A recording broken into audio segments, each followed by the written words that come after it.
Jangan lupa tolong di-subscribe dan ketik loncengnya. Terima kasih. Baik, selamat pagi semuanya. Selamat pagi. Sekali lagi selamat pagi. Selamat pagi. Haleluya. Hari ini spesial buat kita. Amin. Buat selalu baru. Yes. Dan Tuhan tidak kekurangan stok. Amin. Selalu Tuhan tidak perlu mengulang-ulang. Karena Dia selalu baru. Haleluya. Itu sebabnya kita tidak perlu merasa puas. Di saat Tuhan melawat kita, kita berpikir itu yang terbaik. Ada yang lebih baik lagi besok. Amin. Karenanya kita harus melihat rasa lapar dan haus. Kadang manusia kita ini mudah berpuas diri, makanya mudah jadi denominasi. Ketika Petrus, Yohanes, Yakobus naik ke gunung, dia melihat Yesus transfigurasi. Petrus berkata, wah dahsyatnya ini, yuk kita bangun kemah. Kadang manusia begitu, itu pelayanannya, kemudian hasilnya luar biasa, hadirat luar biasa. Kita condong sebagai manusia ingin membangun denominasi. Yesus, Bapa berkata, dengarkan dia. Maksudnya, anakku ini akan bergerak terus. Besok dia akan turun gunung. Karena tugasnya belum selesai. Dia bukan membangun kemah, dia naik ke kayu salib. Apa gambaran yang kita lihat di sini? Tuhan selalu bergerak. Saya ulangi sekali lagi, Tuhan selalu bergerak. Pembunuh yang baik, pembunuh yang terbaik, karena kita puas yang baik. Makanya kita tidak punya keberanian mencoba naik level. Karena kita cukup puas dan akhirnya nyaman di posisi kita, sehingga kita tidak lagi bisa melihat hal-hal yang lebih besar. Di sesi terakhir tadi malam saya menyampaikan bahwa kalau kita mengikuti seseorang, kita akan dibawa menyeberang. Menyeberang bahasa Inggris itu crossover. Nah, kalau kita dibawa menyeberang, berarti kita meninggalkan yang lama. Tidak mudah orang meninggalkan yang lama. Dia cenderung diikat dengan yang lama. Baik mentalnya, baik pikirannya, baik sifatnya. Sesungguhnya yang baru itu selalu ada dari Tuhan. Makanya banyak jemaat jadi bosan. Karena kita tidak upgrade. Kita selalu melayani dengan mengingat yang lampau. Cepat atau lambat jemaat itu akan ditarik dunia. Karena dunia terus berubah. Gereja selalu ketinggalan. Sorry, karena ini para gembala. Saya tidak gembala. Mereka lebih suka di mall, di kafe. Mereka suka di depan internet, di seluruh gereja, nggak asik. Mengapa? Karena gembalanya tidak upgrade. Gembala harus di-update, baru upgrade. Update itu selalu diberi informasi terkini. Wahyu yang dari surga itu harus terus menerus. Kemudian kita menjadi upgrade, naik posisi rohani. Ketika jemaat melihat kita update dan upgrade, mereka akan antusias. Jemaat yang antusias mudah dibentuk. Kalau jemaat mudah dibentuk, gembala tidak stres. Haleluya. Survei membuktikan, para pendeta kadang lebih tua dari usianya. Dengarkan Bapak Ibu, karena saya sudah gembala. Di atas 20 tahun saya sudah jadi gembala. Jadi saya mengerti artinya menghadapi manusia. Karena pelayanan kita menghadapi kompleksitas dari jemaat. Kadang ini beda. Karena itu gembala ini adalah spesial di mata Tuhan. Diberi kasih karunia supaya dia bisa menuntun para jemaat itu sampai pada destiny. Nah, sebelum jemaat itu dituntun dari level ke level sampai kepada destiny, pastikan gembala itu naik level juga dan menyeberang. Pada saat kita menyeberang, jemaat pun akan menyeberang. Kalau kita nggak menyeberang, kita akan denominasi. Tantangan terberat para pemimpin, dunia progres, gereja tidak progres. Gereja bisa progres dari fasilitas, tapi rohnya tidak progres. Hadirat Tuhan tidak bisa diganti fasilitas. Hadirat Tuhan dibawa manusia. Dan jemaat itu juga akan bosan kalau kita hanya dihibur oleh fasilitas. Karena mereka datang ke rumah Tuhan untuk menjamah jubah Tuhan, bukan menjamah fasilitas. Kita nggak akan bisa melomba dunia dari segi fasilitas. Sekarang ada mobil, kita nggak perlu masuk ke mobil. Kita hanya pakai suara, mobil terbuka. Lalu kita pakai suara, nyalakan AC-nya. AC hidup tanpa masuk ke mobil. Lalu kalau kita duduk di mobil, sudah ada navigasi tanpa disetir. Bayangkan kemajuan teknologi. Dan kalau dunia begitu cepat di dalam progresnya, lalu gereja monoton, tidak heran mereka pergi ke sana. Jadi gereja nggak boleh berlomba dengan dunia dari segi teknologi. Kita pasti menang dengan dunia karena ada hadirat. Hadirat Tuhan itu jauh lebih mempesona dari apa yang diberi dunia.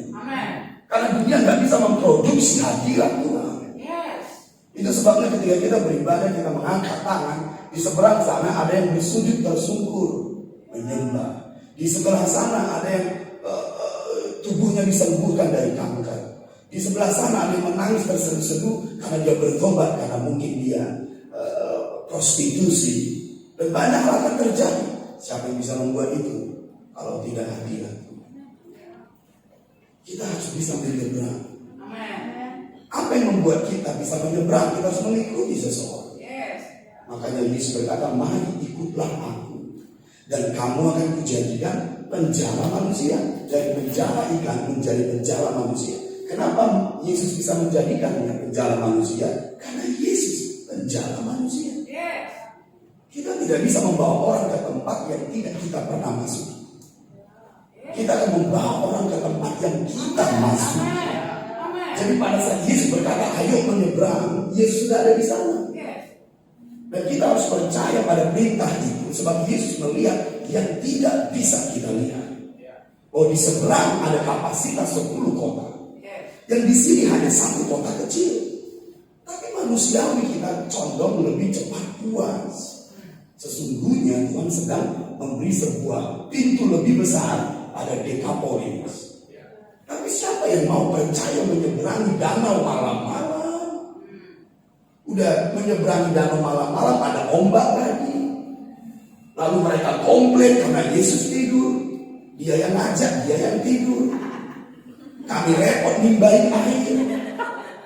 Saking kesalnya mereka, dia banguni Yesus. Guru-guru, kita binasa. Yesus bilang, jangan bilang kita, aku beriman. Harusnya bahasamu bilang dong, kami yang binasa. Kenapa mereka repot di perahu? Karena mereka tidak percaya. Kalau yang mereka ikuti tidur di saat badai, tidurlah. Karena Yesus tahu dia tidak akan mati di perahu, dia mati di kayu salib. Makanya Yesus tahu dia pasti selamat. Masalah kita di perahu yang sama. Percayalah, Yesus tidak akan tenggelam karena Bapa berkata, kau mati di kayu salib.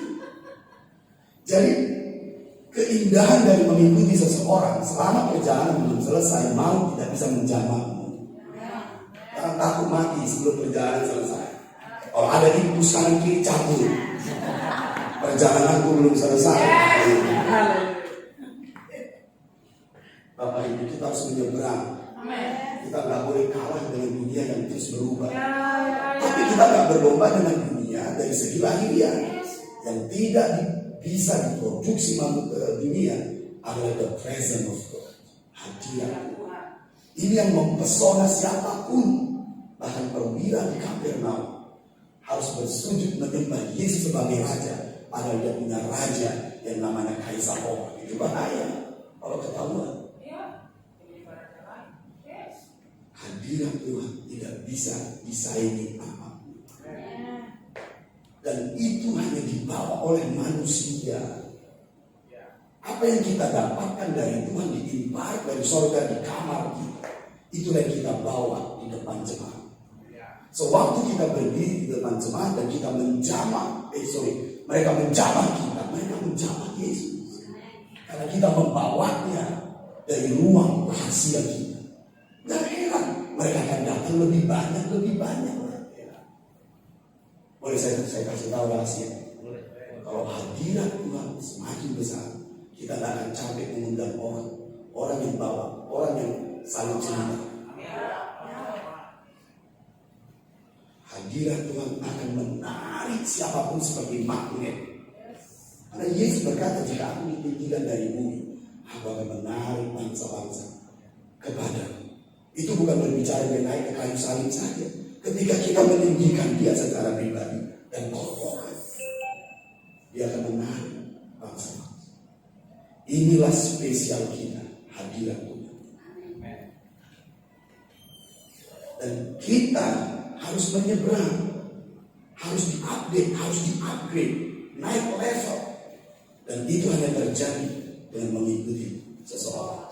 Bisa nggak kita bayangkan kalau seandainya ada perintah dari Bapak rohani kita, ayo menyeberang. Mungkin kita bisa komplain kalau sesuatu yang kita sedang lakukan itu adalah pelayanan yang besar. Ratusan ribuan orang mungkin pada malam itu, atau sedang ada urusan yang sangat penting, tapi kita disuruh menyeberang. Kita bisa komplain, tapi ingat satu hal, apa itu? Kalau dia orang yang diutus Tuhan bagi kita, dan kita percaya dan mendengarkan dia tadi malam, ayolah menyeberang, karena di seberang jauh lebih besar, jauh lebih luas, jauh lebih hebat, demi nama Yesus. Amin. Bisa kita ulang sedikit dari malam? Mari kita lihat Matius 8:18. Matius 8:18. Saya suka kalau kita membaca, menulis, karena ini saya akan membagikan doktrin ajaran yang kita lihat bersama-sama bahwa ini adalah pewahyuan terkini bagi kita untuk menyeberang. Sebabnya ini sangat penting kalau kita perhatikan baik-baik. Sudah sampai semuanya? 8:18 sudah? Matius 8:18. Perhatikan. Ketika Yesus melihat orang banyak mengelilinginya, ia menyuruh bertolak ke seberang. Bukankah seharusnya kita tetap tinggal?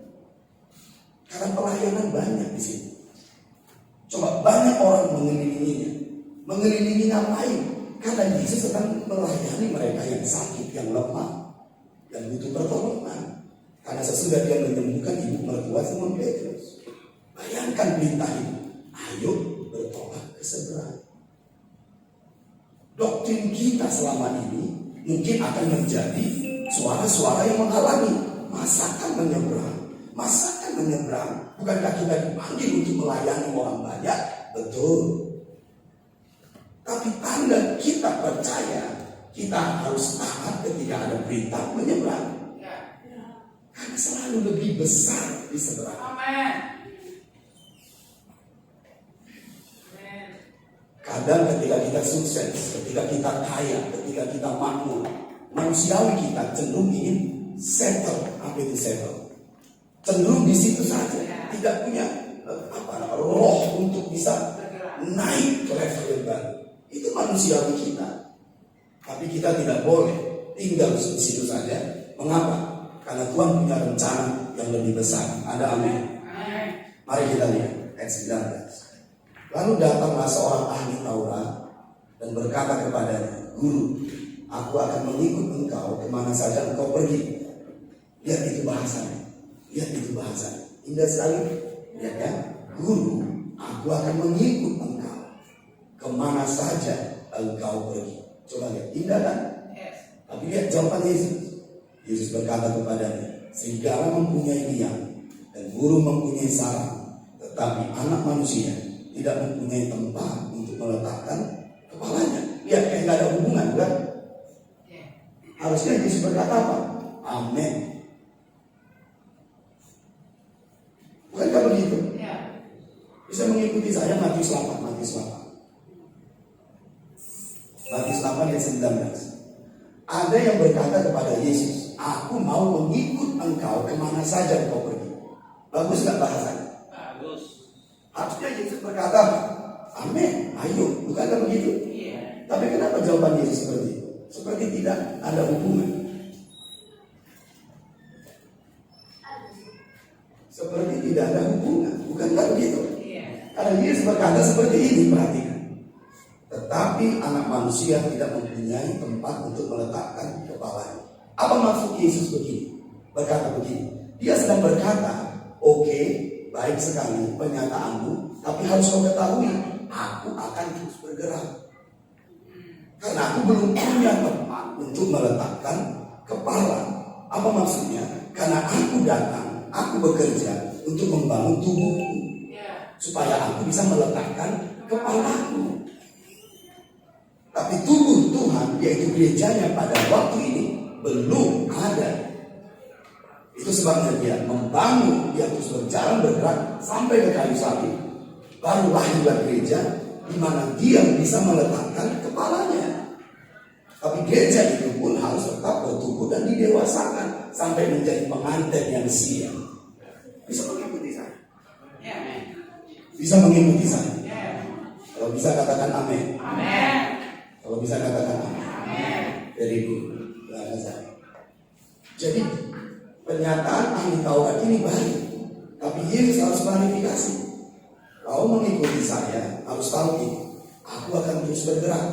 Karena tidak mudah mengikuti seseorang yang terus bergerak. Kadang-kadang kita harus meninggalkan apa? Kesuksesan. Kadang kita harus meninggalkan apa? Doktrin yang lama. Tidak mudah. Makanya Yesus klarifikasi, oke, baik, tapi dengarkan, aku belum punya rumah, belum punya tempat. Serigala sudah, burung sudah, aku belum. Itu sedang berbicara kepada gerejanya. Karena gerejanya adalah tubuhnya. Kepalanya sudah ada, yaitu dia, tapi tubuhnya belum. Dan dia terus bergerak, berjalan untuk membangun gerejanya supaya kepalanya bisa letak di tubuhnya. Sebelum itu aku akan terus bergerak. Dan gereja itu akan terus bertumbuh dan diwasakan sampai dia menjadi pengantin yang siap.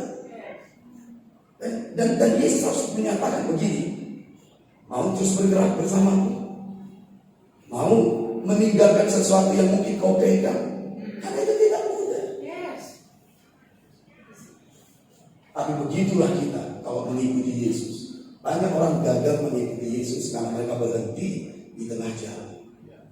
Karena terlalu nikmat mungkin di sekitarnya, padahal di seberang sana jauh lebih lagi. Mari kita baca terus ayat 21. Seorang lain, yaitu salah seorang muridnya berkata kepadanya, orang lain lagi, perhatikan, Tuhan, izinkanlah aku pergi dahulu menguburkan ayahku. Lihat jawaban Yesus. Tetapi Yesus berkata kepadanya, ikutlah aku dan biarlah orang-orang mati menguburkan orang-orang mati mereka. Apakah maksud Yesus kita tidak memperhatikan keluarga kita? Bukan.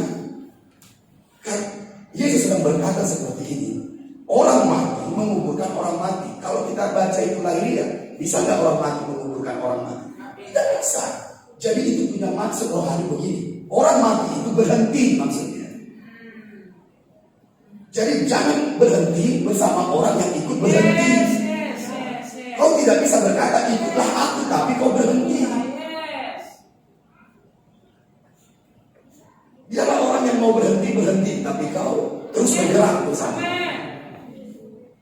Haleluya. Siapa yang bersama Abraham ketika keluar dari Ur Kasdim? Ayahnya Terah. Katakan Terah. Terah itu artinya berhenti. Makanya Tuhan datang kepada Abraham, dia berkata, tinggalkan rumah ayahmu, karena ayahmu berhenti. Semula Terah itu ikut. Baca di Kejadian pasal 11. Tapi dia mati di Haran. Kenapa dia mati di Haran? Karena Haran itu anaknya mati di situ. Dan karena anaknya mati di Haran, dia terlibat ikatan emosional, enggan untuk meninggalkan kota itu. Padahal perjalanan itu harus sampai ke tanah Kanaan. Karena Terah memilih berhenti, Allah datang pada Abraham, tinggalkan rumah ayahmu, karena aku terus bergerak. Itu maksud pernyataan Yesus. Biar orang mati menguburkan orang mati. berarti kita tidak boleh menguburkan ayah ibu kita. Ini punya maksud rohani. Kalau kau mau ikut aku, kau harus punya stamina rohani. Katakan stamina rohani. Bergerak maju terus. Jangan berhenti. Yes. Tera itu arti bahasa Inggrisnya station. Kalau station bahasa Indonesia stasiun, perhentian bus. Ketika Tera berhenti, Tuhan datang pada Abraham. Aku akan bergerak bersama orang yang mau bergerak. Itulah sifat Tuhan. Makanya Tuhan gak suka denominasi. Dia akan terus bergerak ke hal-hal yang baru. Dunia aja dulu. Gereja harus naik level. Bergeraklah ke Dekapolis. Dekapolis jauh lebih besar. Tapi ingat, Dekapolis apakah akhir? Tidak. Lebih besar lagi. Katakan menyeberang. Ayat yang ke-25. Lalu Yesus naik ke dalam perahu dan murid-muridnya pun mengikutinya. Sekonyong-konyong mengambil angin ribut di danau itu sehingga perahu itu ditimbus gelombang. Tetapi Yesus tidur. Ayat 25. Maka datanglah murid-muridnya membangunkan dia. Katanya, itulah kan Tuhan sudah bilang, jangan menyeberang, udah malam. Itu bahasa saya. Salah ini instruksi Tuhan. Makanya datang angin ribut. Lihat coba, Tuhan tolonglah kita binasa. Kita bisa komplain. Karena selama kita bergerak menyeberang, tidak selamanya jalan itu jalan lurus atau jalan tol. Kadang kita diuji juga di situ. Kadang juga kita melihat hal-hal yang tidak nyaman. Tapi kita harus terus bergerak. Ada amin. Bisa mengikuti saya? Baik. Dengarkan Bapak ini. Karena ini para gembala, saya bisa lebih to the point saja. Kita harus diupdate supaya update. Kita harus diberi kebenaran terkini, maka hidup kita menjadi terkini. Karena manusia kita selalu mengulangi apa yang kita pegang di masa lalu. Dan kita nggak akan relevan di akhir zaman bagi umat Tuhan yang sedang hidup di akhir zaman. Jadi penting sekali untuk kita, para gembala ini yang saya kasih, karena saya juga gembala, untuk selalu diupdate. Catat, baca. Begitu dia. Sampai wahyu datang. Ada amin. Nah, mari kita lanjutkan. Bisa mengikuti saya, oke?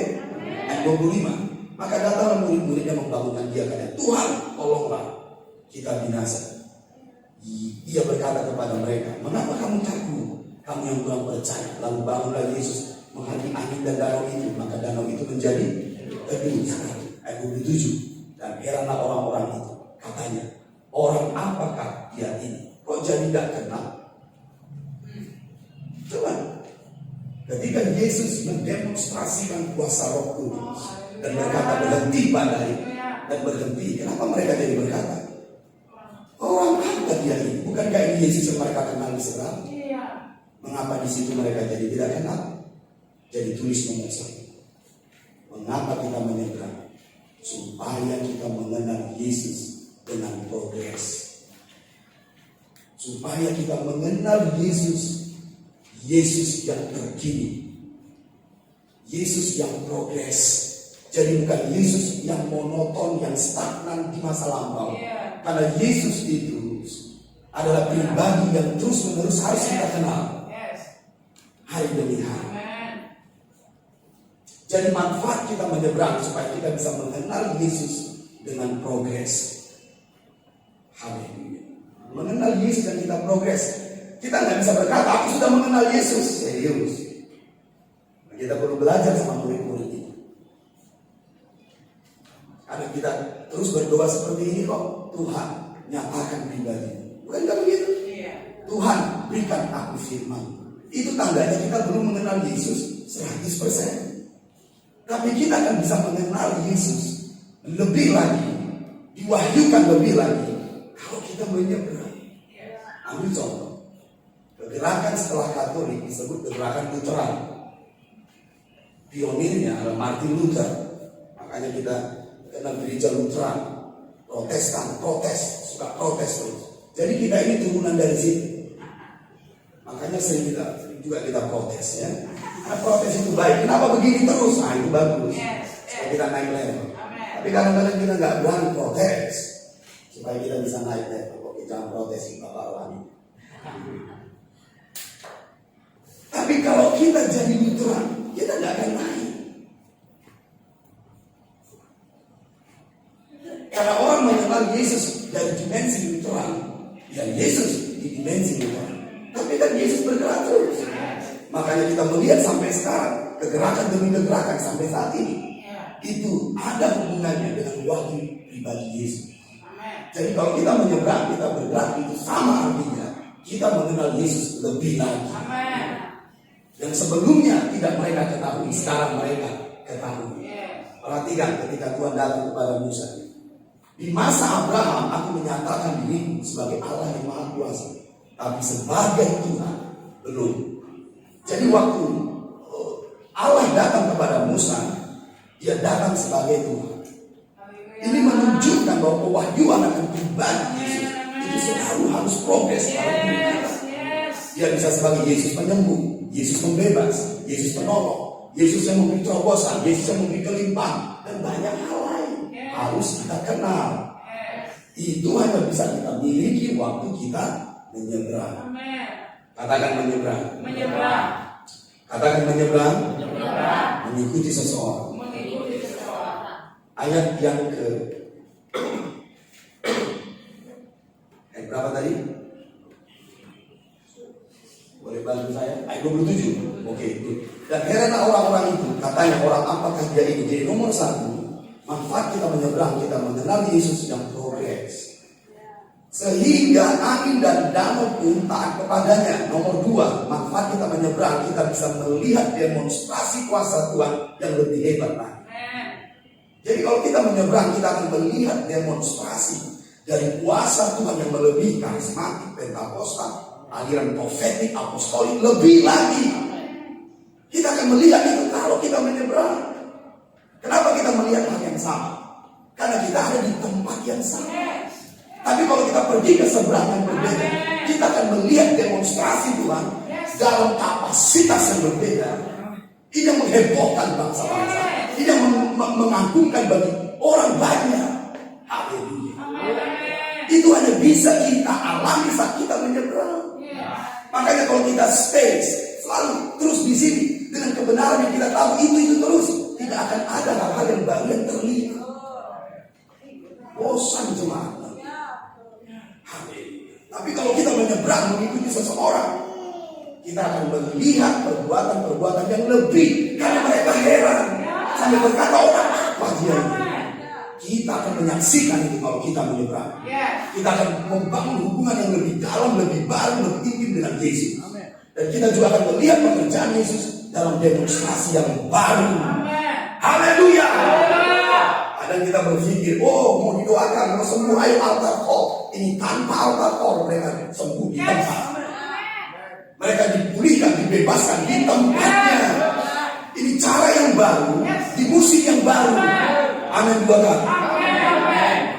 Menyeberang karena mengikuti seseorang. Kenapa kita tidak menyeberang? Kita tidak mengikuti siapapun. Kita suka membangun kemah, memberi nama, supaya kita tidak bergerak kemana-mana. Yesus mana mau, aku akan turun, kata Yesus. Karena aku tidak sampai di gunung ini, aku sampai di kayu salib.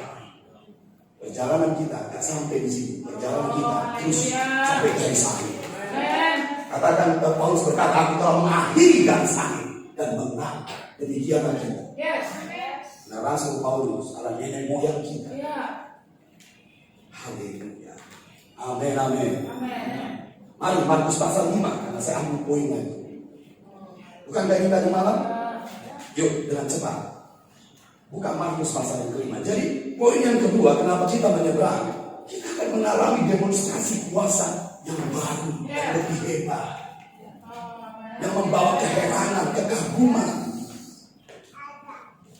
Kadang-kadang, rasa lapar dan hausnya kalau sudah berbicara di depan setiap ibadah minggu, saya selalu berdoa seperti itu. Tuhan, kami rindu yang baru dari Engkau. karena engkau selalu baru. Ini yang disebut dinamika. Ketika Roh Kudus turun kepadamu, engkau akan menerima dunamos. Dunamos itu artinya dinamika, dinamis, dan dinamik. Jadi kalau kita dipenuhi Roh Kudus, roh kita itu berdinamika, selalu baru. Kalau kita bermitra dengan Roh Kudus, kita tidak boring, kita berdinamika. Itu sebabnya kita makin menarik banyak orang, karena kita tidak membosankan. Jadi kalau kita menyeberang, kita akan selalu melihat hal-hal yang baru.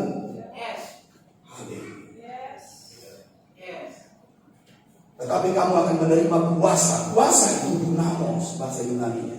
Dari dunamos muncul kata dinamika. Jadi orang yang dipenuhi Roh Kudus ada dinamika dalam. Dia memiliki dinamik. Dinamik itu meledak. Makanya kadang orang yang dipenuhi Roh Kudus dia agresif. Dia meledak, dia berteriak, wow, nah, itu dinamik. Makanya nggak ada orang yang dipenuhi Roh Kudus lalu diam. Kenapa? Pak, dipenuhi Roh Kudus kok? Salah. Orang yang dipenuhi Roh Kudus itu meledak. Itu bukan Roh Kudus, Roh kuda. Apa yang berikut? Dinamo. Dinamo yang berikut. Dinamo tahu mau sepeda? Kalau kita goyang sepeda, lampu hidup. Jadi Roh Kudus itu membangun energi dalam batin kita yang selalu menyala, yang selalu menyala. Dan kamu akan menerima dinamos, dinamika ada dalam roh kita. Itu sebabnya para hamba Tuhan dan gembala itu adalah panggilan yang jempol. Karena kota akan berubah, bangsa akan berubah, masyarakat akan berubah. Kita disebut pemimpin kota. Paulus menulis kepada Titus dan para penatua, engkau adalah pemimpin kota, bukan gubernur, bukan wali kota. Kita, karena kita adalah eklesia yang menentukan nasib kota dan bangsa. Gereja adalah eklesia, kita pemimpin kota. Jadi ayo menyeberang supaya kita menyaksikan hal-hal yang lebih besar. Markus pasal yang kelima. Jadi menggigit pagi ini ya, karena saya tahu siapa yang hadir. Kita lagi gigitan asli datang. Kita makan siang. Markus pasal 5 ayat 1. Ini sebenarnya lanjutan dari Markus 8. Lalu sampailah mereka di seberang danau di daerah orang Gerasa. Baru saja Yesus turun dari perahu. Datanglah seorang yang kerasukan roh jahat dari pekuburan. Katakan dari pekuburan. Siapa yang mau menyeberang? Dibawa Bapak rohani kita menyeberang ke kuburan, meninggalkan KKN. Ayo Pak Nanang, kita pergi. Ayo Pak, kemana? Ke kuburan. Oh, sorry Pak, kita kan lagi banyak pelayanan. Ketaatan diuji. Tadi mau ke kuburan. Tapi kita harus percaya bahwa yang kita ikuti melihat lebih dari yang kita lihat. Apa arti pekuburan? Jalan yang sunyi.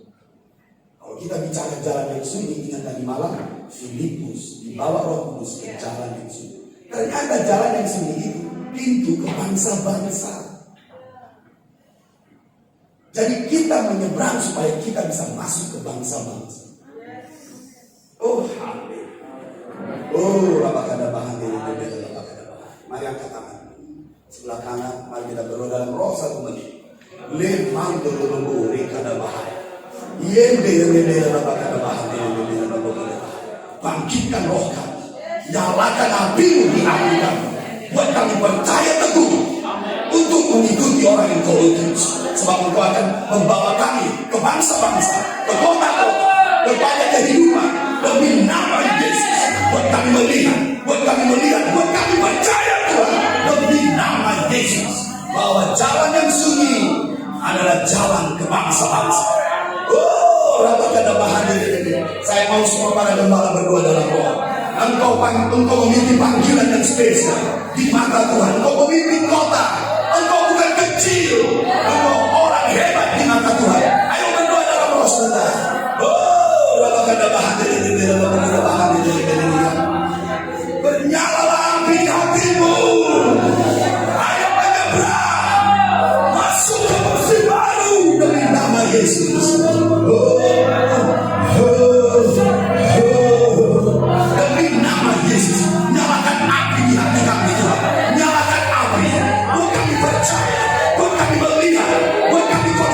Yesus. Kami percaya diri. Kami spesial di matamu. Panggilan kami suci di matamu. Panggilan kami besar. Kami mau menyeberang Tuhan. Kami mau mengikuti seseorang Tuhan. Demi nama Yesus. Oh, berdoa lagi.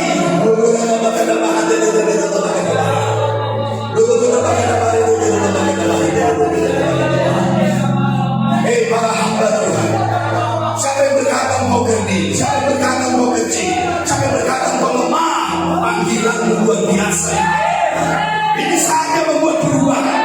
Ini saatnya berani untuk pagi berdiri dan taat pada seseorang. Dan engkau akan bergerak di kotamu, di tempat tinggalmu, di keluargamu, di tetanggamu. Sebab hal-hal yang baru sedang muncul dari hidupmu, dari pelayananmu, urapan yang baru, kemuliaan yang baru, menyertai Tuhan. Oh, dalam hati,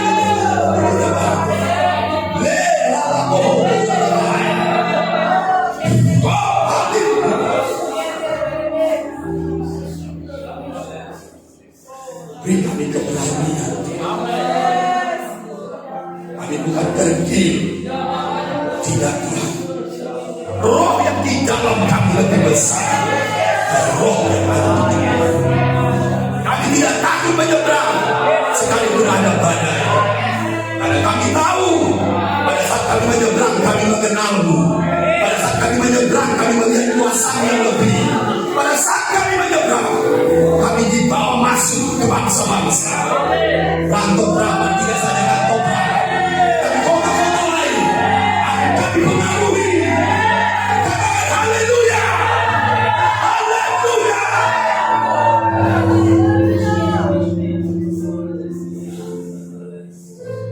Ini saatnya mengganti yang lama masuk pada yang baru.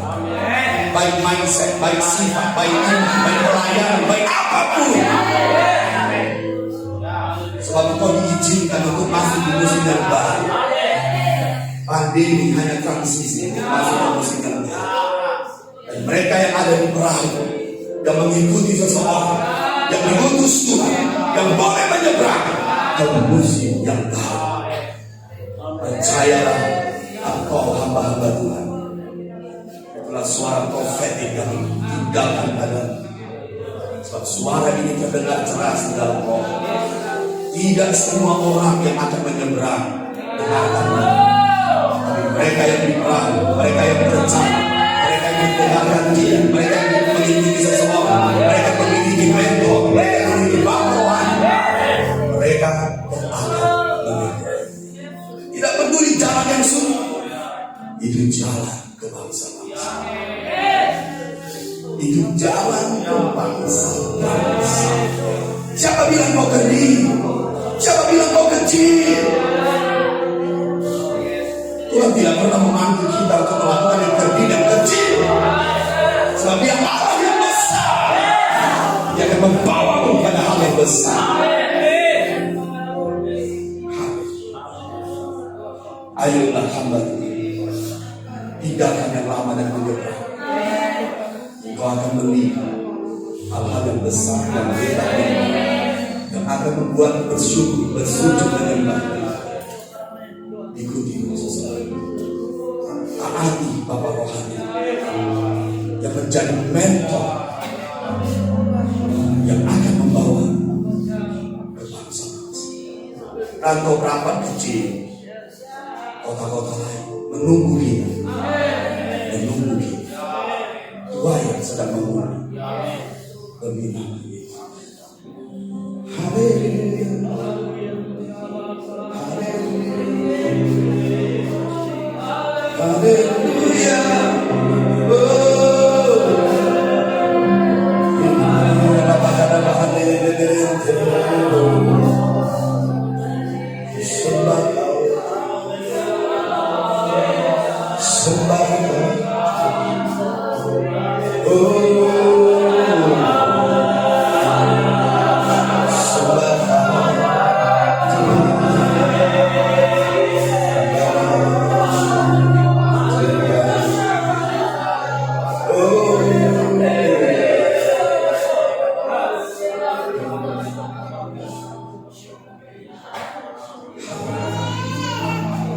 Dia mengasihi kita.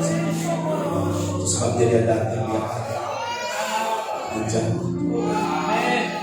Beri kami mimpi, beri kami mata melihat masa depan, supaya gairah tidak terpadam. Amin. Terima kasih Tuhan. Terpujilah nama, terpujilah. Kita yang diberkati, kita yang percaya, sama-sama berkata amin. Hari ini mari kita berikan tepuk tangan buat Tuhan. Haleluya. Bapak Ibu para gembala di sini, saya masih mengulang. Ini belum masuk sesi. Karena saya harus meninggalkan sesuatu, saya harus berangkat ke Medan. Sebabnya semua yang ada di hati saya mau share. Dan ini perlu saya ulang lebih dulu sebelum saya lanjut ke sesi yang terakhir. Boleh? Baik. Nomor 1, kita akan mengenal dia secara progres. Dan kalau begitu, nomor 2, kita akan menyaksikan demonstrasi dari kuasa yang lebih lagi. Nomor 3, kita dituntun ke jalan yang sunyi. Ternyata itu jalan ke bangsa-bangsa. Masih ingat sida-sida dari Ethiopia? Apa itu sida-sida? Sida-sida ini adalah orang yang tidak boleh menikah dalam lingkungan kerajaan. Dan ini adalah generasi yang berikut dari Ratu Sheba. Kenal Ratu Sheba? Kenal Ratu Sheba? Ini adalah orang yang datang ke Yerusalem. Dan kalau begitu, datang ke Yerusalem untuk mendengar hikmat Saul. Karena nenek moyangnya lapar dan haus akan Tuhan, generasinya terus ke bawah lapar dan haus akan Tuhan.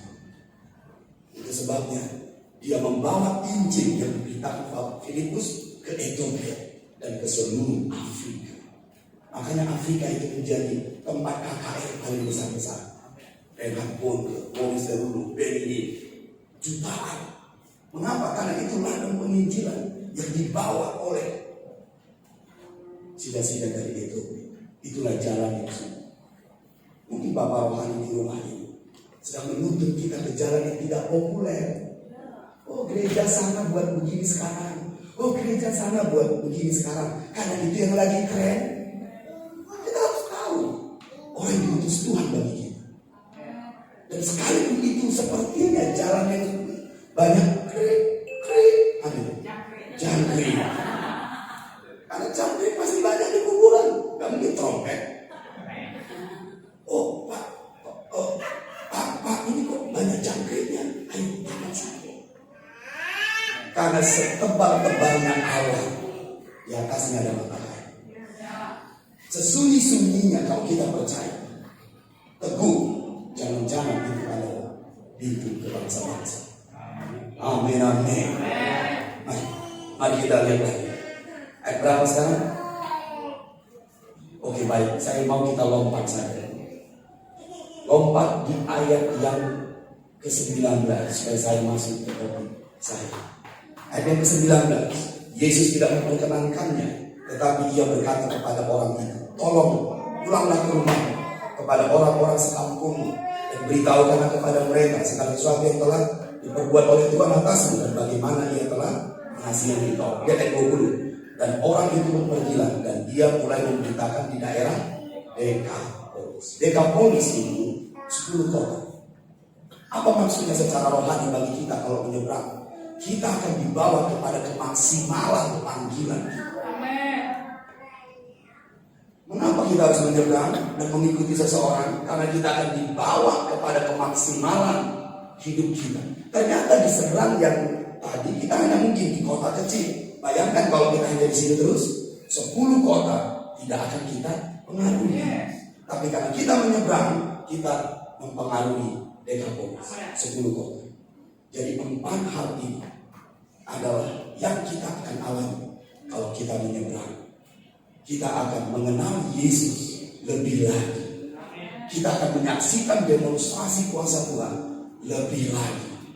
Dan kita akan masuk ke bangsa-bangsa. Dan yang terakhir, kemaksimalan hidup kita akan nyata. Tadi malam saya berkata, kenapa apa itu pola, mengapa kita percaya, mengapa kita mendengarkan dia, dan sekarang mengapa kita menyerah. Kita semua sudah tahu bahwa itu akan kita alami saat kita mengikuti sesuatu. Amin. Sekarang saya akan membagikan sesi yang terakhir ini, pembapaan yang bukan begitu judulnya, nanti jadi salah. Saya coba lihat dulu catatan apa ini. Oke, baik. Sekarang sesi yang keberapa dari saya? Sesi yang keempat. Kita awali aja dari Kejadian pasal 18. Mari kita mulai. Kejadian 18, sesi keempat. Kejadian 18 ayat 19.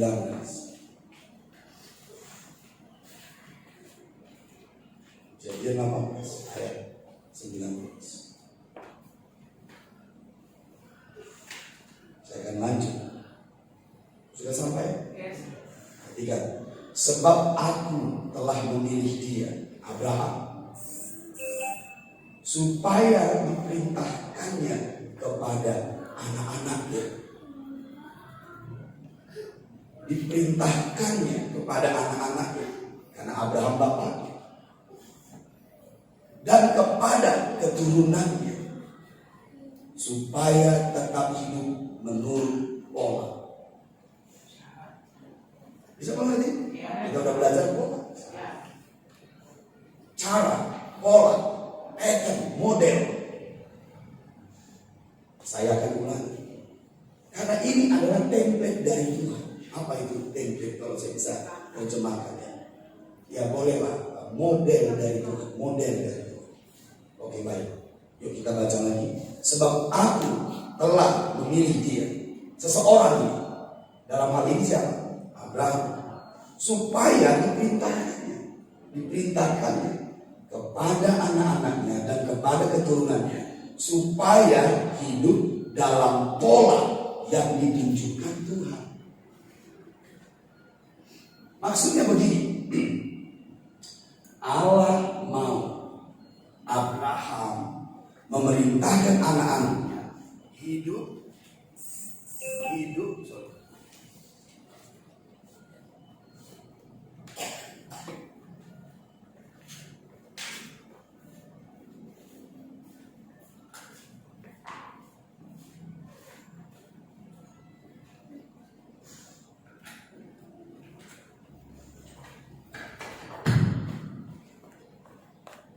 Haleluya.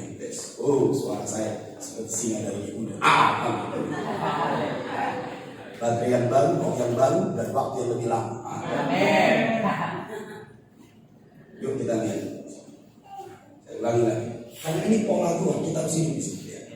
Sebab aku telah memilih dia, satu orang, seseorang, Abraham di sini. Dan pola ini terus berlanjut sampai sekarang. Kita sebut tadi Bapak Rohan. Lihat. Sebab aku telah memilih dia supaya diperintahkannya kepada anak-anaknya, bukan anak orang lain. Nah, boleh memerintahkan anak orang lain nanti di demon kita. Itu supaya kita harus tahu anak kita siapa, jemaat kita siapa, supaya kita tidak salah memerintah, nanti kita dilempari pula. Haleluya. Oke, baik. Kalau saya kita singgung dulu seperti itu. Ya, diperintahkannya kepada anak-anaknya dan kepada keturunannya supaya tetap hidup menurut pola yang ditunjukkan Tuhan kepada Abraham. Jadi pembapaan itu adalah mentransfer pola yang ditunjukkan Tuhan kepada Bapa terus kepada anak. Itulah agenda Tuhan. Jadi pesan Tuhan kepada Abraham seperti pola yang sudah ditunjukkan kepadamu Abraham. Perintahkan anak-anakmu menghidupinya, supaya pola ini tetap berlanjut dari generasi ke generasi. Itulah sebabnya namamu adalah Allah Abraham, Allah Ishak, Allah Yakub selama-lamanya. Itu sebenarnya adalah Allah pembapaan untuk selama-lamanya. Jadi ini model yang harus terus di dalam gereja. Apa yang dibangun Tuhan di dalam Bapak rohani kita di rumah ini harus ditransfer kepada anak-anaknya di rumah ini. Itu maunya Tuhan. Lalu kenapa? Ini berkatnya, ya, ini berkatnya. Ya, supaya tetap hidup menurut jalan yang ditunjukkan Tuhan dengan melakukan kebenaran dan keadilan. Dan tolong digarisbawahi, supaya Tuhan memenuhi apa yang dijanjikannya. Jadi cara Tuhan memenuhi apa yang dijanjikannya harus dengan pola ini. Bapak rohani kita di rumah ini mungkin memiliki visi dari Tuhan, panggilan dari Tuhan untuk kota, untuk daerah ini dan yang lebih luas lagi. Itu hanya bisa dipenuhi kalau pola yang dia hidupi itu ditransfer pada kita. Jadi kita memiliki pola hidup yang sama, sehingga Allah Bapa rohani kita juga Allah kita. Kalau ini kita tidak masuki, omong kosong, bicara bangsa-bangsa. Boleh saya ambil contoh? Yuk kita lihat. Timotius, kisah pasal 16. Kisah pasal 16 ayat 1. Kisah pasal 16 ayat 1, sudah? Ya. Paulus datang juga ke Derbe dan ke Listra. Di situ ada seorang murid bernama Kristin. Oke, bisa mengikuti saya? Di tempat saya Kristin. Catherine. Paulus datang juga ke Derbe dan ke Listra. Di situ ada seorang murid yang bernama Catherine. Oke, itu contoh. Timotius, ibunya adalah seorang Yahudi dan telah menjadi percaya, sedangkan ayahnya seorang Yunani. Lihat ayat kedua. Timotius ini dikenal baik oleh saudara-saudara di Listra dan di Ikonium. Apa maksudnya? Dia orang Kristen yang baik, teladan orang percaya. Tapi ingat, Paulus, lihat ayat ketiga, dan Paulus mau supaya dia menyertainya dalam perjalanan. Paulus menyunatkan dia. Ini punya arti rohani sebagai tanda seorang anak rohani. Karena orang-orang Yahudi di daerah ini, sebab setiap orang yang tahu bapaknya adalah orang Yunani. Jadi apa maksudnya? Perlunya Timotius harus mengikuti Paulus. Bukankah dia sudah menjadi orang Kristen yang baik di gereja Derbe? Karena untuk kita mengimpact yang lebih besar, kita harus mengikuti seseorang yang kita izinkan menyunat kita, supaya apa yang dibangun Tuhan dalam diri Paulus ditransfer pada Timotius. Karena ini adalah merujuk pada pola Abraham. Kalau kita mau berdampak lebih besar, amin, 2 kali. Coba kenapa Timotius harus mau ikut? Cukup saja di gereja ini dia udah punya pelayanan, punya suara bagus seperti Hillsong, Planet Shakers, Jesus Culture and everything like GPCC, apalah itu namanya. Tapi Paulus berkata, ayo ikut aku menyeberang, tinggalkan gereja ini. Oh Pak Paulus, aku sudah settle di sini, pelayananku besar, aku terkenal baik, ikut aku, kata Paulus. Dan Timotius mau. Lalu Paulus menyunatkan dia, yang artinya memberikan dirinya pada Paulus. Dan di situ sejak itu hubungan Paulus dengan Timotius mulai terbangun sebagai bapak dan anak. Dan apa yang menyebabkan terjadi hal-hal yang besar dalam Timotius? Karena ada transfer dari Paulus ke Timotius. Nanti kita akan lihat di akhir cerita saya bahwa Timotius menjadi representatif Paulus. Dimanapun Timotius pergi, dia seperti Paulus. Itulah akhir dari pembapaan. Kita akan seperti orang yang kita ikuti. Hebat. Jadi makanya kita lebih pada kemaksimalan. Kalau tidak kita bertemu mentor ini atau bapak rohani, kita tidak akan sampai pada kemaksimalan. Panggilan dan Tidak. Kita hanya biasa-biasa middle. Tapi apakah itu batas panggilan kita? Olehmu semua kaum di muka bumi mendapat berkat. Jadi jangkauan kita lebih luas. Tapi kita harus mengikuti sesuatu. Paulus harus mengambil Timotius untuk melanjutkan pekerjaan Paulus. Dan ini sebenarnya lama sebelumnya ini udah pola itu. Lihat, ayat yang keberapa tadi? Kita kembali dulu Kejadian pasal 18. Haleluya. Sebab aku telah memilih dia supaya diperintahkan kepada anak-anaknya dan kepada keturunannya, supaya tetap hidup menurut jalan yang ditunjukkan Tuhan dengan melakukan kebenaran dan keadaan, dan supaya ini Tuhan memenuhi. Jadi agenda Bapa rohani dari Tuhan hanya terpenuhi kalau anak-anak ada dalam rumah. Bukan jemaat saja. Jemaat harus dinaikkan levelnya menjadi seorang anak. Apa ciri khas seorang anak? Dia mau diperintah, mau taat. Contoh anak menyeberang. Kalau kita mau diperintah dan taat pada orang yang diutus Tuhan ini, kita akan mengalami semua ini. Karena janji Tuhan berkata, Dia akan memenuhi. Banyak mimpi para bapak-bapak rohani tidak jadi nyata karena belum ada anak-anak. Karena ini firman berkata supaya Tuhan memenuhi janji pada Abraham. Jadi harus diperintahkan anak-anaknya. Ini yang membuat orang-orang di rumah Abraham itu terlatih. Mari kita lihat Kejadian 14 ayat 14. Karena mereka menjadi anak-anak yang rela diperintah, rela taat, rela ya bukan dipaksa. Kita nggak boleh maksa orang, nggak boleh, hati-hati. Semua orang harus mengikuti dengan rela.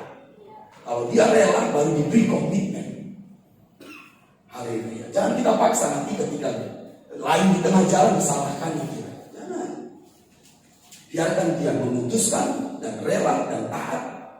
Apalagi kalau kita tahu dia anak rohani kita. Kita harus bisa memerintah. Katakan amin. Lihat Kejadian 14:14. Ketika Abraham mendengar bahwa anak saudaranya tertawa, maka dikerahkannya orang-orangnya yang terlatih. Katakan terlatih. Yakni mereka yang lahir di rumahnya. Ya, apa itu maksudnya? Anak-anaknya. 318 orang banyaknya, lalu mengejar musuh sampai ke Dan dan mengalahkan. Berapa banyak? 318. Apakah ini anak jasmani? Tidak. Anak jasmani Abraham. Dari Hagar 1 Ismail, dari Sarah 1 Ishak, dari Keturah 5. Tapi ini 318. Ini anak-anak orang-orang yang bersama Abraham itu lahir di rumahnya menjadi anak rohaninya. Kalau anak-anak rohaninya ini terlatih atau jemaatnya kayak kita seperti ini, maka apapun misi Bapak rohaninya akan berhasil. Mereka mengalahkan Kedorlaomer. Padahal mereka hanya 318. Musuhnya luar biasa banyak. Kenapa mereka bisa menang? Karena jemaatnya terlatih. Dengar Bapak Ibu, kalau jemaat kita susah diperintah dan taat, tidak ada jemaat yang terlatih. Terlatih karena rela, taat dan diperintah. Nah kalau jemaat kita terlatih, misi kita berhasil. Yes. Pak Nanang di daerah mana? Riau, tepatnya daerah namanya. Oh, kalau jemaat kita itu terlatih, kita bisa misi kita di daerah bisa kita ambil. Inilah pola yang ditunjukkan, termasuk di Padang Kalambang. Haleluya. Amin 2 kali. Maka dikerahkannya anak-anaknya, jemaatnya yang terlatih. Kalau jemaat kita bisa diperintah rela taat, maka berikutnya mereka terlatih. Kalau Kalau tidak terlatih. Berapa banyak mereka? 318 lawan 4 kerajaan. Yang beserta Kedorlaomer 4 kerajaan. Kalah. Padahal Abraham itu saudagar. Abraham itu saudagar, bukan raja perang. Dia hanya punya karyawan yang memiliki banyak domba-domba dan gembala. Dari mana mereka tahu pegang pedang? Tapi karena mereka terlatih. Katakan terlatih. Misi Bapaknya berhasil. Amin. Mari kita lanjutkan lagi. Sudah mengerti maksudnya? Mari kita buka Ibrani 11 ayat 9. Ibrani 11 ayat 9.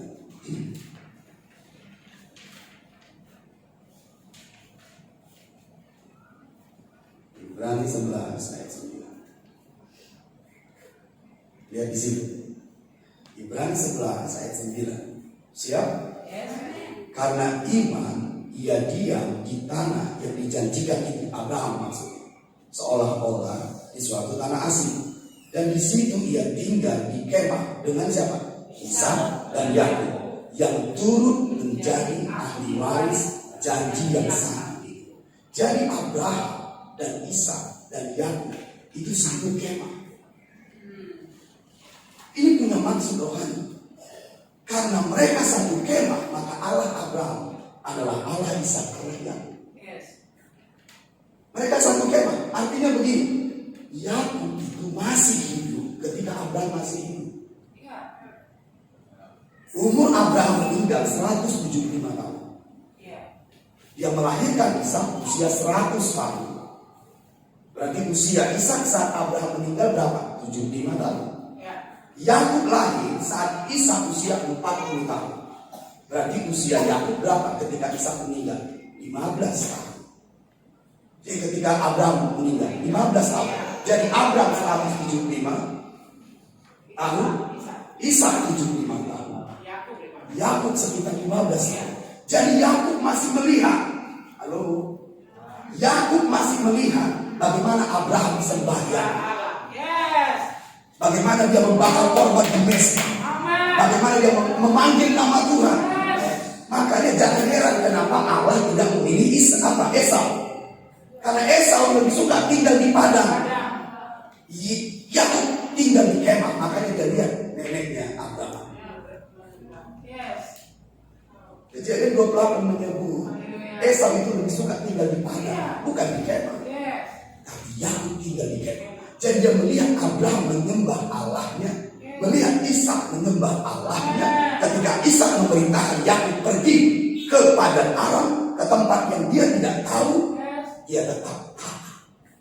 Karena dia tahu bahwa Allah Ishak itu selalu Allah yang setia, menyertai neneknya, menyertai ayahnya, dan menyertai dia juga. Itulah sebabnya di Betel dia disebut Allah Abraham, Allah Ishak. Bukan Allah Esau. Karena mereka tinggal di kemah yang sama. Apa maksudnya tinggal di kemah yang sama? Mari tulis dengan cepat. Karena ada 100 poin ini. Tinggal di kemah yang sama artinya memiliki tujuan yang sama. Nomor 2, memiliki warisan yang sama. Nomor 3, memiliki ibadah yang sama. Nomor 4, memiliki cara hidup yang sama. Nomor 5, memiliki Allah yang sama. Saya ulangi. Tinggal di kemah yang sama. Maksudnya memiliki tujuan yang sama. Nomor 2, memiliki warisan yang sama. Nomor 3, memiliki ibadah yang sama. Nomor 5, memiliki cara hidup yang sama. Dan yang berikut, memiliki Allah yang sama. Itu artinya tinggal di kemah yang sama. Kita harus tinggal di kemah yang sama dengan Bapa rohani kita di rumah ini. Maka kita akan memiliki apa? Tujuan yang sama, warisan rohani yang sama, ibadah yang sama. Bagaimana cara kita sembahyang ke Tuhan, begitulah cara anak-anak sembahyang ke Tuhan. Apalagi cara hidup yang sama. Ini bicara doktrin, ajaran yang sama. Dan yang terakhir, kita memiliki Allah yang sama. Itulah sebabnya namanya disebut Allah Abraham, Allah Ishak, Allah Yakub. Keluaran pasal yang ketiga. Keluaran pasal yang ketiga, ayat yang ke-15. Keluaran pasal yang ketiga, ayat yang ke-15. Sudah? Siap? Ya, selanjutnya berfirmanlah Allah kepada Musa, beginilah kau katakan kepada orang Israel, Tuhan Allah nenek moyangmu, Allah Abraham, Allah Ishak, dan Allah Yakub telah mengutus aku kepadamu.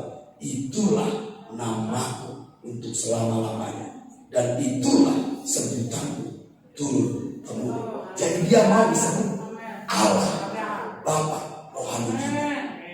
Kita harus tinggal di kemah yang sama. Untuk kapan? Lamanya kata SpongeBob. Saya suka SpongeBob karena anak saya masih kecil, usia 6 tahun. Jadi saya suka nonton SpongeBob karena anak saya suka nonton SpongeBob. Jadi itulah nama Tuhan untuk betapa lamanya itu. Apakah itu sampai sekarang? Yes. Jadi kita harus tinggal di kemah yang sama. Tujuan kita harus sama. Agenda kita harus sama. Ibadah kita harus sama. Cara ibadah kita harus sama. Apalagi warisan rohani kita harus sama. Jadi kita ini menerima warisan rohani dari Bapak rohani kita. Warisan rohani kita harus sama. Cara hidup, doktrin harus sama. Apalagi Allah kita, Allah yang sama. Haleluya. Ada amin.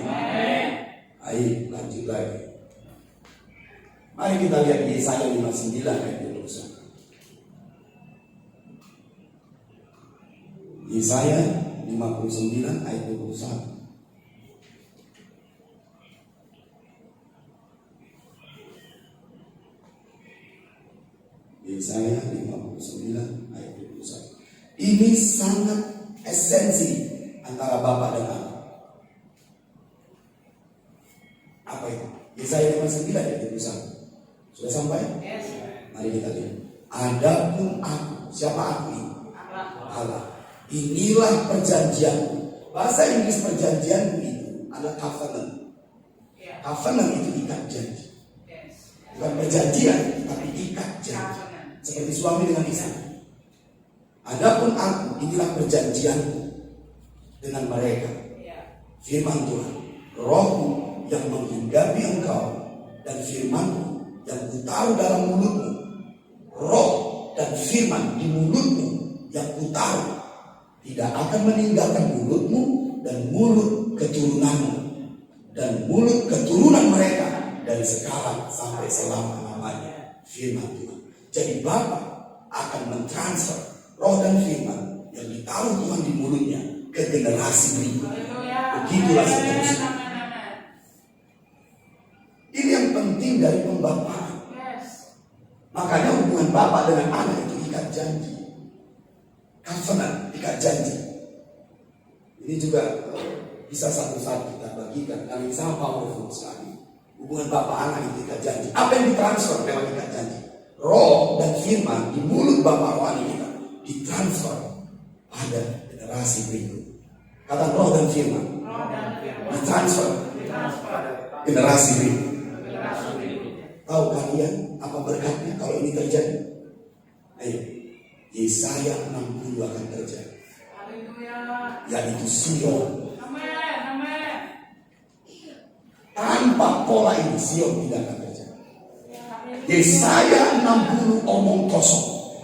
Hanya enak dikutip waktu doa. Tapi tanpa pola ini tidak akan ada Sion. Kalau kita baca Yesaya 60, nggak cukup waktu kita. Saya harus minggu di sini. Karena terlalu luar biasa yang dijanjikan Tuhan. Yesaya 60 banyak sekali dinubuatkan, dikatakan baik dalam doa, baik dalam ibadah. Tapi mereka tidak tahu bagaimana caranya masuk ke Yesaya. Bagaimana cara? Yesaya 59 ayat 21. Lewat ikat janji antara Bapa dan Anak, maka roh dan firman di mulut Bapa rohani kita akan menjadi roh dan firman yang sah pada anak-anak. Baru Yesaya 60 terjadi. Waktu di gereja kita ini dikhotbahkan, ledakan rohani terjadi. Kita mendeklarasikan Yesaya 60 karena kita hidup di Yesaya 59 ayat 21. Apa itu? Bangkitlah, menjadi teranglah, sebab terang Tuhan datang dan kemuliaan Tuhan terbit atasmu. Ini luar biasa kalau kita jelaskan. Saya hanya membaca saja. Sebab sesungguhnya kegelapan menutupi bumi dan kekelaman menutupi bangsa-bangsa, tetapi terang Tuhan terbit atasmu dan kemuliaannya menjadi nyata atasmu. Bangsa-bangsa berbuyuk-buyuk datang kepada terangmu dan raja-raja kepada cahaya terbit. Bagi semua berkat yang hebat ini akan kita miliki kalau kita masuk di pola Yesaya 59 ayat 21. Karena warisan rohani yang kita terima adalah roh dan firman di mulut Bapa rohani. Itu harus diimpa dalam hidup kita demi nama Yesus. Oh, haleluya. Amin, amin. Siapa yang pernah membaca Yesaya 60 sampai habis? Boleh katakan, yes, itu terjadi kalau kita hidup di Yesaya. Ini bukan terjadi karena aktivitas agama yang kita lakukan. Gereja tiap hari datang. Dia harus ada di pola tadi. Apa? Rohku dan firmanku yang ditaruh di mulut Bapak rohani harus ditransfer kepada generasi berikut jemaat kita. Maka Yesaya 60 di Riau, di mana? Kandis, Padang Harapan, HSD apa tempatnya? Oh, Haris. Oke, Haris Sarijaya. Apa? Gambaran. Kita akan melihat hal yang baru. Haleluya.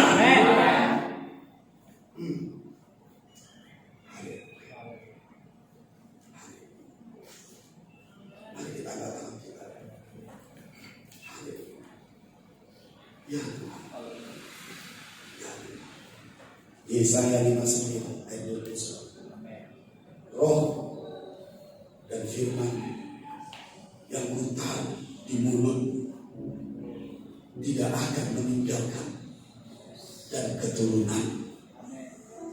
keturunan mereka sampai selama. Maka Yesaya 60 tentang Sion akan dinyatakan. Bapak surga, Bapak yang kami semua, mungkin kami tidak banyak di tempatnya, tapi kami percaya bahwa Engkau menentukan hari ini untuk kami, menawarkan kebenaran untuk kami, supaya kami masuk pada pola, pada dimensi, pada kebenaran, supaya kami tidak sama lagi. Kami bergerak menuju Sion, kediaman Allah yang Maha, di mana bangsa-bangsa akan berdiri datang kepada terang-Mu yang ajaib yang bercahaya di Sion. Terima kasih buat jemaat di Gambangan, di Kandis. Terima kasih di Riau, di Padang Harapan, di HSJ, di Rantor Rangga. Terima kasih buat para pemimpin, para gembala yang Kau tetapkan itu. Tidak kebetulan, tidak kebetulan. Mereka mendengar ini. Bawalah kami masuk. Yesaya 59 ayat 21 akan terjadi. Dalam hidup kita. Bangkitlah dan menjadi terang. Sebab terang Tuhan terbit atas.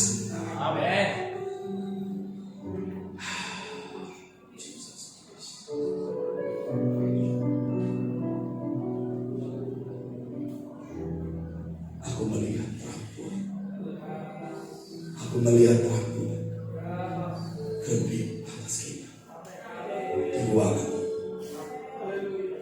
Oh, iya. Dia percaya pada kita. Sebabnya dia memanggil, menaruh panggilan itu di hati. Dia percaya. Dia percaya. Bagi nama Yesus.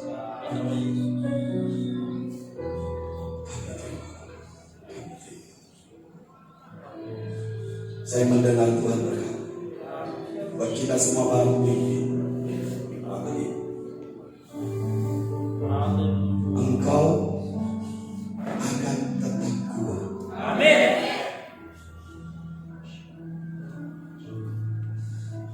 Tidak akan letih dan lesu. Amin. Bahkan awal lagi mulai hari ini. Amin. Apapun pelayanan, Amin. bagaimanapun jemaat yang diserahkan dan kota yang diserahkan, kekuatan yang ilahi akan kau alami, sehingga pekerjaan itu justru semakin mudah, semakin indah, semakin indah. Karena kau akan melihat kerjaan Tuhan yang nyata di hari-hari ke depan. Kau semakin mengasihi pelayanan, semakin menyintai panggilan. Nah, Roh Kudus akan membawa posisi rohani di tempat tampak rohani.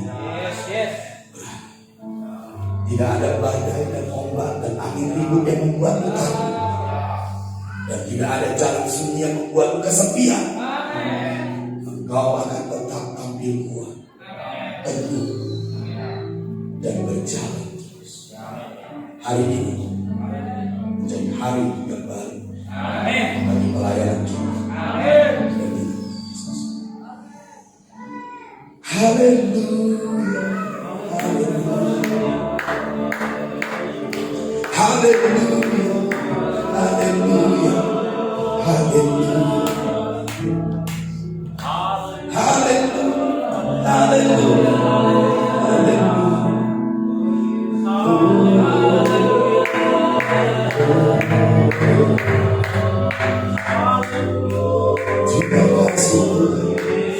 Terima kasih Tuhan.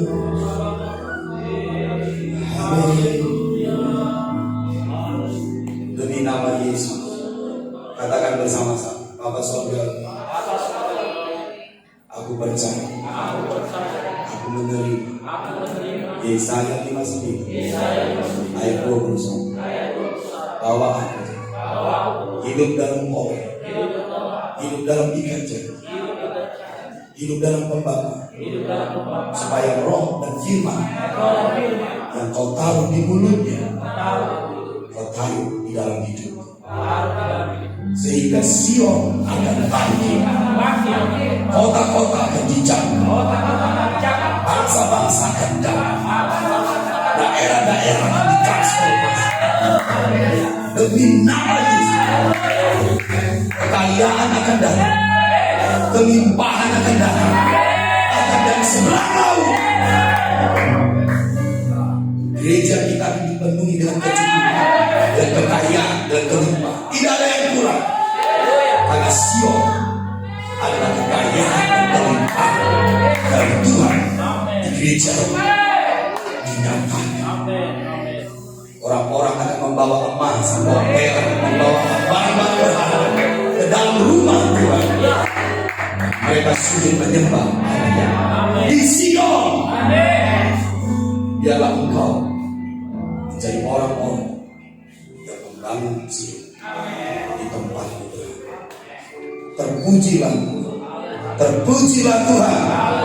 Amin. Berikan tepuk tangan.